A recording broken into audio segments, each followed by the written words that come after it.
तो बच्चों यहाँ पर आप देखिए 3D 4D 5D और 6D सीरीज की बात कही गई है और ये जितने भी एलिमेंट्स हैं इनका कॉन्फ़िगरेशन दिखाया गया है 4:3D1, 4:3D2, 4:3D3, 4:3D5, जो कि एक्सेप्शन है। देखिए क्रोमियम आ गया है, ठीक है, ये क्रोमियम आ गया। Then 4:3D5, 4:3D6, 4:3D7, 4:3D8, 4s1 3D10, ये भी एक एक्सेप्शन है जो क्लास 11th में आपने स्टडी किया होगा।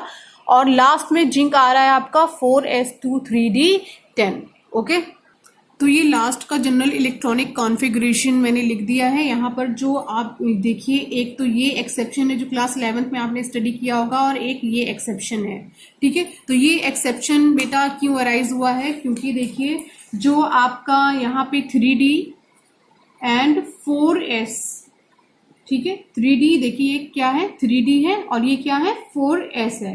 ये जो दोनों ऑर्बिटल्स हैं, इन दोनों ऑर्बिटल्स के बीच में जो एनर्जी गैप है वो बहुत कम है। तो एनर्जी गैप कम हो जाने की वजह से जो आपका s का इलेक्ट्रॉन है वो जंप कर रहा है d ऑर्बिटल में, ठीक है। अगर एनर्जी गैप दोनों के बीच में ज्यादा हो जाएगी तो ये कंडीशन क्रिएट नहीं होगा। सेम चीज यहाँ पर भी है। ओके, तो ये दोनों एक्सेप्शन है जो 3D सीरीज में प्रेजेंट है। अब हम आते हैं सबसे इंपॉर्टेंट पॉइंट के ऊपर, वो है डेफिनेशन। और डेफिनेशन किसकी, जो हमारे ट्रांजिशन मेटल की डेफिनेशन है वो। तो डेफिनेशन के अकॉर्डिंग द एलिमेंट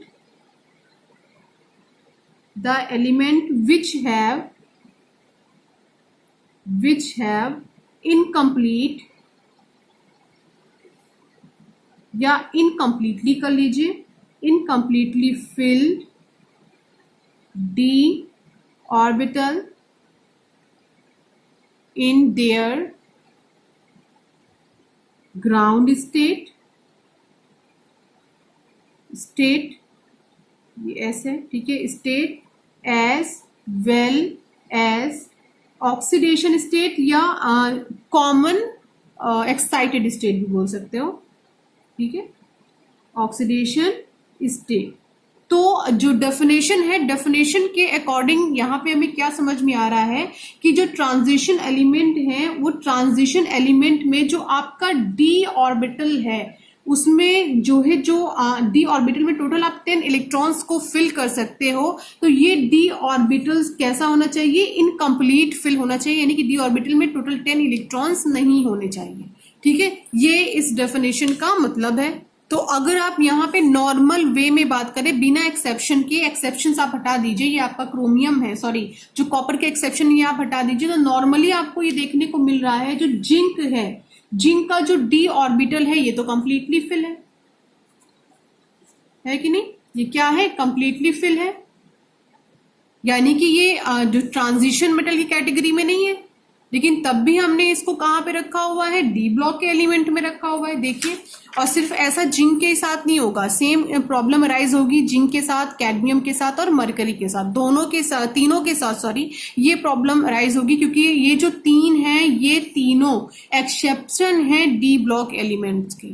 ओके, ये प्योर डी ब्लॉक एलिमेंट्स नहीं कहलाते, ठीक है। इनको हम लोग किस नाम से जानते हैं, इनको हम बोलते हैं pseudo D block element. Pseudo का मतलब क्या होता है, झूठा, फॉल्स, ठीक है। स्यूडो डी ब्लॉक एलिमेंट के नाम से हम लोग जानते हैं। ऐसा इसीलिए क्योंकि डेफिनेशन को ये सेटिस्फाई नहीं कर रहे हैं। डेफिनेशन के अकॉर्डिंग जो डी ऑर्बिटल्स है वो इनकम्प्लीटली फिल होना चाहिए, यानी कि 10 इलेक्ट्रॉन्स उसमें पूरे नहीं होने चाहिए।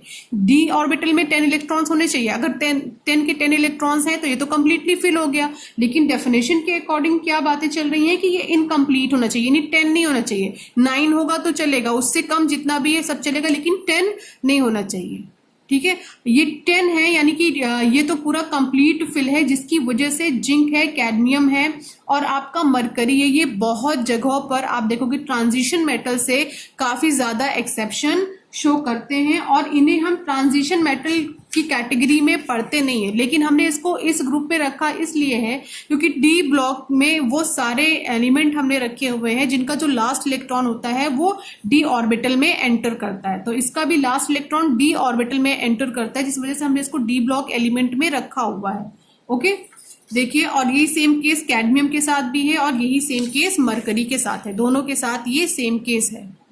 तो बच्चों अपने माइंड में ये बात बना के रखिएगा कि जो जिंक है आपका, ये जो है स्यूडो डी ब्लॉक एलिमेंट है। जिंक, कैडमियम और मरकरी, ये सब के सब स्यूडो डी ब्लॉक एलिमेंट्स हैं। क्यों? क्योंकि इनका जो डी ऑर्बिटल है वो इनकम्प्लीट नहीं बल्कि कंप्लीटली फिल है, जो कि ट्रांजिशन एलिमेंट्स की डेफिनेशन को, यानी डी ब्लॉक एलिमेंट्स की डेफिनेशन को सेटिस्फाई नहीं करता है।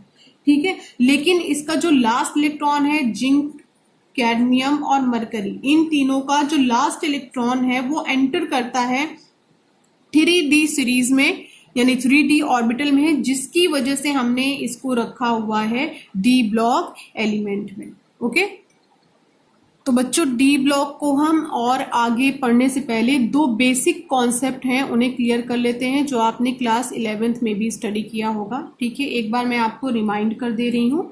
वो है आपका इफेक्टिव न्यूक्लियर चार्ज, बहुत लोग न्यूक्लियस चार्ज भी बोलते हैं, आप कंफ्यूज मत होना। दूसरा है स्क्रीनिंग इफेक्ट, क्योंकि इन दोनों की बात अब आपको कई बार देखने को मिलेगा जब आप एनसीईआरटी बुक को स्टडी करोगे। ठीक है, तो पहली हम बात करते हैं इफेक्टिव न्यूक्लियर चार्ज। ठीक है, जिसको इन शॉर्ट आप ENC भी बोलते हो। ठीक है, ENC के नाम से भी आप जानते हो, ENC। ओके, तो सबसे पहले हम जान लें कि एक्चुअली ये न्यूक्लियर चार्ज क्या होता है। तो न्यूक्लियर चार्ज बच्चों एक्चुअली होता क्या है, चार्ज ऑन न्यूक्लियस, जो न्यूक्लियस में charge present, nuclear charge is equal to charge on nucleus, जिसे हम कैपिटल Z से भी रिप्रेजेंट करते हैं। ओके, तो अब इसका मतलब समझ लें। सपोज कि हमारे पास ये कोई एलिमेंट है और उसको हम इलेक्ट्रॉन क्या कर रहे हैं, उसमें ऑर्बिटल्स में फिल कर रहे हैं। ओके, तो ये जो है हमारा, ये एक्चुअली क्या है, न्यूक्लियस है, और न्यूक्लियस में चार्ज कौन सा होता है, पॉजिटिव चार्ज होता है। तो फर्स्ट सबशेल में ये 2 इलेक्ट्रॉन है, सेकेंड में टोटल 8 इलेक्ट्रॉन है।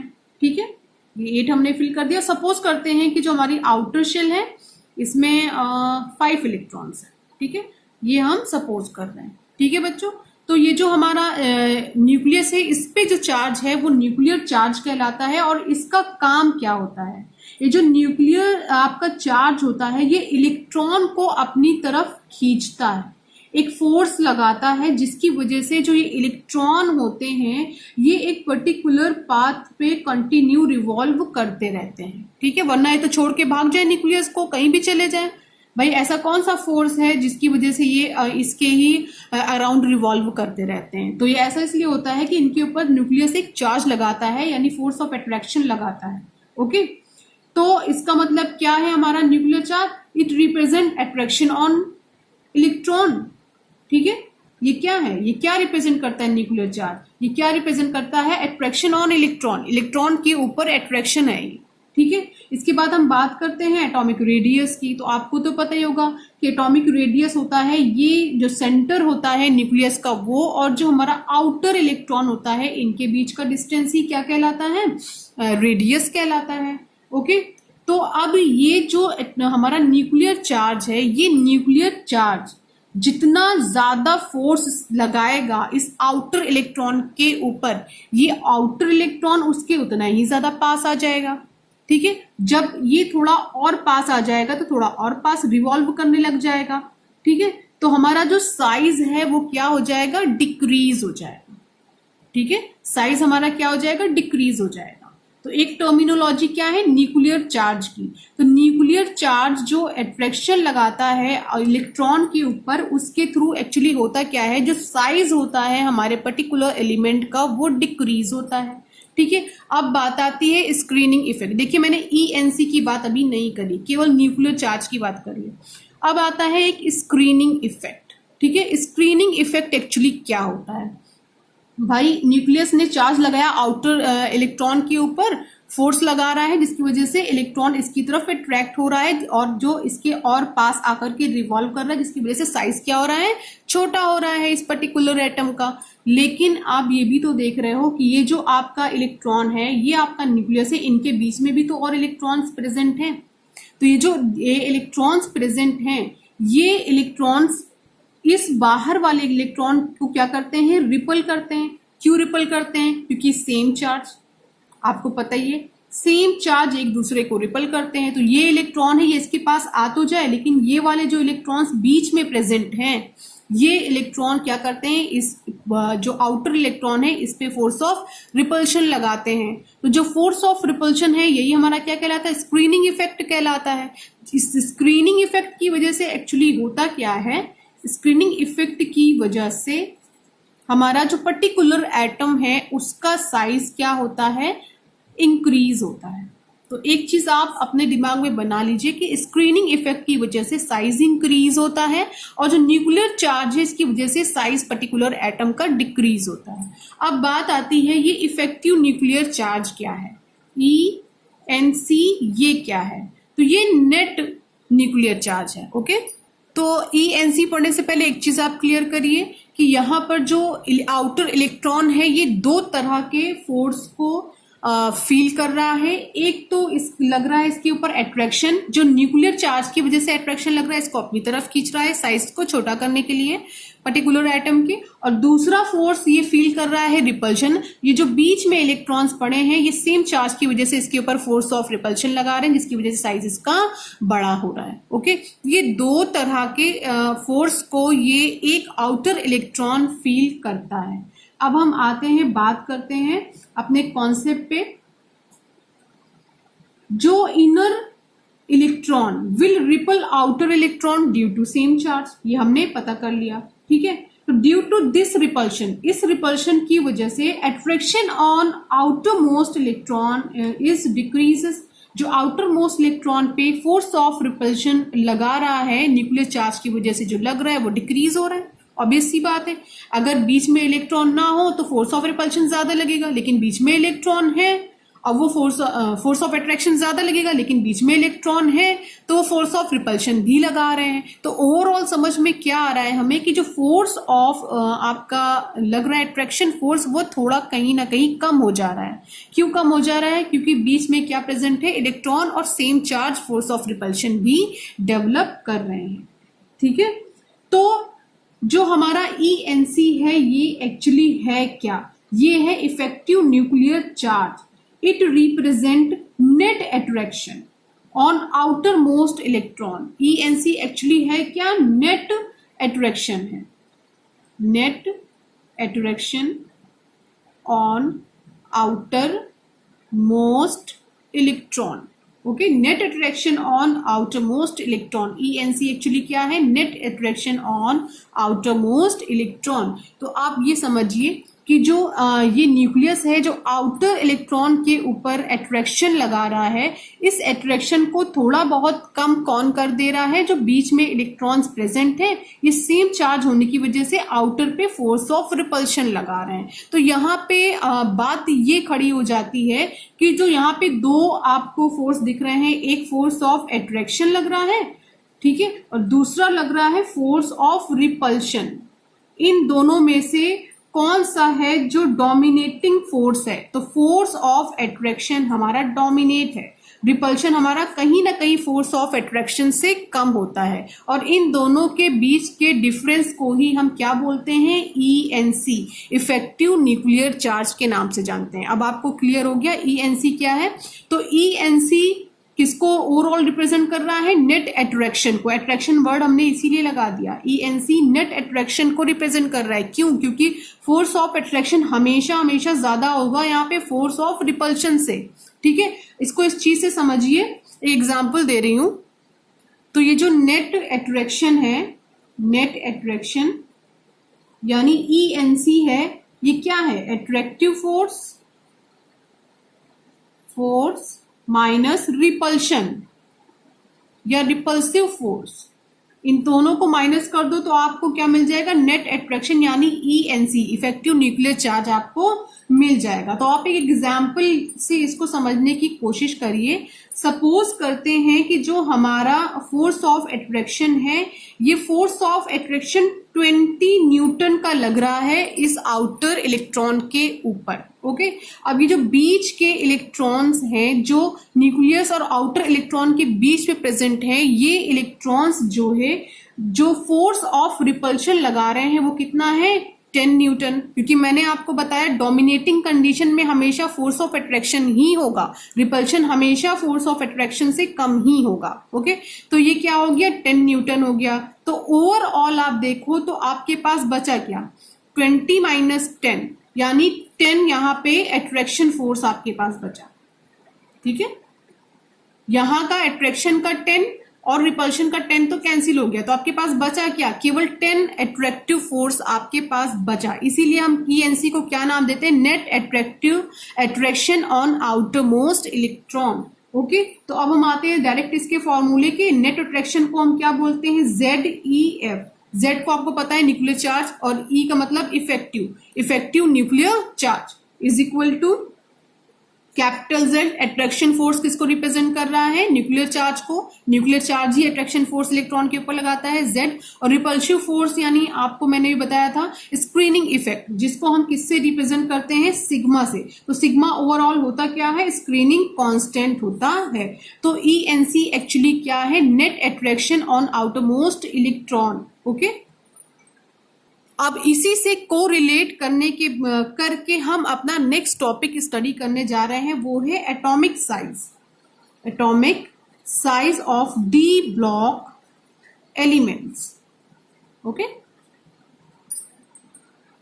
तो our next topic is variation in atomic size and ionic size of transition metals. Okay, तो अभी मैंने आपको बताया है स्क्रीनिंग इफेक्ट के बारे में और इफेक्टिव न्यूक्लियर चार्ज के बारे में। जो इफेक्टिव न्यूक्लियर चार्ज होता है, ठीक है, इफेक्टिव न्यूक्लियर चार्ज, इसकी वजह से जो साइज होता है हमारा वो डिक्रीज होता है, और हमारा जो स्क्रीनिंग इफेक्ट होता है, ठीक है, स्क्रीनिंग इफेक्ट की वजह से साइज हमारा इंक्रीज होता है। ठीक है, तो सपोज कि हमारे पास एक ये एटम है, ठीक है,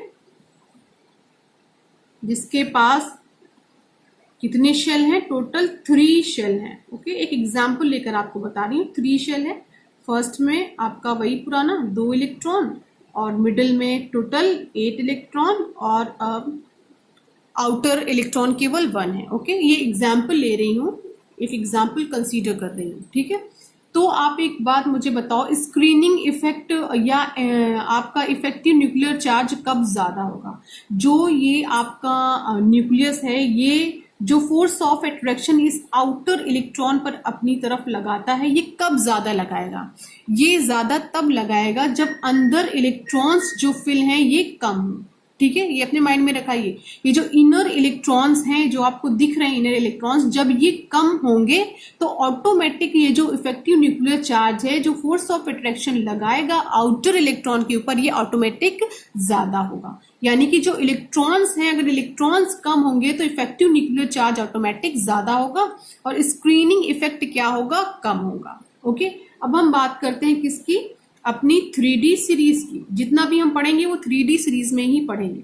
3D सीरीज में पहला आपका स्कैंडियम है, then titanium, vanadium, chromium, manganese, iron, cobalt, nickel, Cu and Zn। ठीक है, अब इनके हम डी जो ऑर्बिटल है इसका कॉन्फ़िगरेशन लिख लेते हैं। Configuration 3D1, 3D2, 3D3, 5, 3D5, 3D6, 3D7, 3D8, and then 3D10 and 3D10. Okay, 3D10 and 3D10, ये इनका आउटर जो डी ऑर्बिटल है उसका कॉन्फ़िगरेशन है। तो आप खुद देखो कि कहाँ तक इलेक्ट्रॉन कम है। आप जब स्कैंडियम से लेकर के मैग्नीज तक जाते हो तो आपको ऑटोमेटिक दिखेगा कि जो आपका इलेक्ट्रॉन है वो क्या है, कम है, यानी 1 2 3 4 5। तो यहाँ पर जो आपको अंदर के इलेक्ट्रॉन्स कम मिलेंगे, तो जब अंदर के इलेक्ट्रॉन्स कम होंगे तो ENC इफेक्टिव न्यूक्लियर चार्ज क्या होगा, ज्यादा होगा। किससे, स्क्रीनिंग इफेक्ट से। ये तो देखकर ही समझ में आ गया होगा। ENC किससे ज्यादा है, स्क्रीनिंग इफेक्ट से ज्यादा है। और मैंने क्या बताया, जब ENC ज्यादा होता है तो साइज हमारा क्या होता है, डिक्रीज होता है। ठीक है, तो स्कैंडियम से लेकर के स्कैंडियम टू Mn मैग्नीज तक आप जाओगे तो साइज हमारा क्या होगा, डिक्रीज होगा। ओके।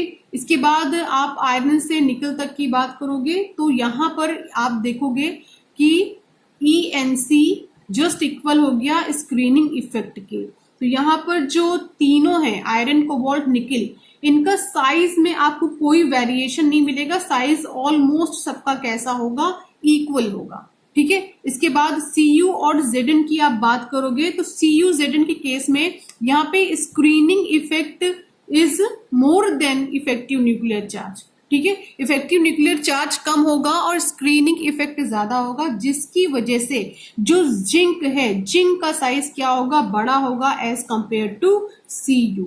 ओके, ये चीज आप अपने माइंड में रखिएगा। तो बच्चों आप इस ग्राफ को देखिए जो एनसीईआरटी में दिया गया है, trend in atomic radii of transition elements. इसमें देखिए आपका सबसे पहली जो सीरीज ग्रीन कलर से दी गई है वो स्कैंडियम से जिंक तक की है। देन उसके बाद जो यट्रियम से कैडमियम तक की है, ये लाइट ब्लू कलर की दी गई है, देखिए डॉट डॉट लाइन्स यहाँ पर बनी हुई है। उसके बाद ये जो रेड कलर की है, ये लैंथनम से लेकर मरकरी तक की सीरीज दी गई है। ठीक है।